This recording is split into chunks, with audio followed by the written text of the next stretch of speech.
Thank you, Chair. And I have a question for the Chair, for the distinguished Commissioner, for the Presidency, for all of you that are listening in the room. Do you remember the feeling that you experienced the most when you were at 18 years old? It's a good question, right? Some may say it's a question, it's a feeling of joy or curiosity or wonder. In our romantic depiction of our younger times, we were convinced that we were at the top of our world. Yeah? But I remember at the same time, when I was 18, that it was about some degree of insecurity related to my looks, about girls, and why not music and sports, very interesting. But you remember, all of you remember that. But how many of you are remembering the anxiety of that age? How many of you remember the doubt about what follows after your studies?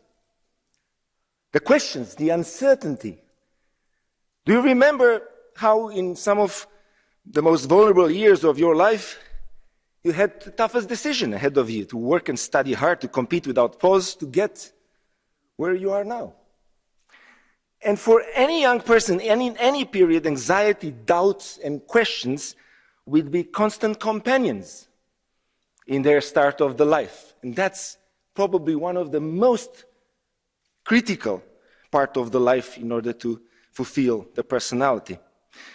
And the European Year of Youth that we are celebrating, 2022, is indeed, for the majority of the young Europeans, not necessarily a moment of celebration. On the contrary, it is a moment of agonizing contemplation over vanishing possibilities. And that's really serious. This is why Renew Europe has decided to make this topic of youth the main proposal for this plenary, for this particular session. This is why we have just voted, and thank you very much for that, for the resolution empowering European youth. And that's very important because youth are on the fault line between the digital green revolutions. They are subjects directly to technological change, to social vulnerability, to worrying demographic evolutions, and also to education systems that have not changed for decades. And also because our youth has lost 2 years, 2 precious years to COVID. So we think that they deserve more. This is why Renew Europe has adopted today a pledge for all young Europeans, and this is why we will launch a One Youth, One Europe call for action, requesting concrete actions that will have a real impact, besides all the plans we have put in the resolution that will be voted today. In the resolution, we call for a common European legislation for internships that you are very well aware of, ensuring that they are paid and that no young person in Europe is exploited anymore in fake traineeships or internships. We call as well, in our call for action, for the reinforcement or refurbishment or reimagining the European Youth One-Stop Portal, providing quick and easy access for all EU-level solutions, funding and opportunities at one click away.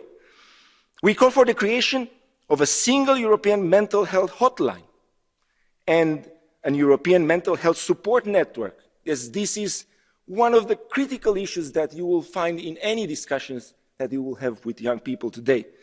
This would be providing free online resources and mental health consultations to any youth in need at European level through coordination. We call for the creation of a real European civic service in order to simplify and diversify the opportunities for civic engagement. We call for a European culture pass that can give free access to young people, a European youth mobility card to host both facilities of the Interrail pass and the free public transportation in EU capitals, a European study loan for equal opportunities, and a European youth office for coordination. This is what I hope to hear in today's debate: opportunities, access to solutions, certainty, understanding. This is not business as usual, dear colleagues. This is our opportunity to leave a legacy of access and opportunities. For one youth, for one youth, for one Europe. Thank you so much.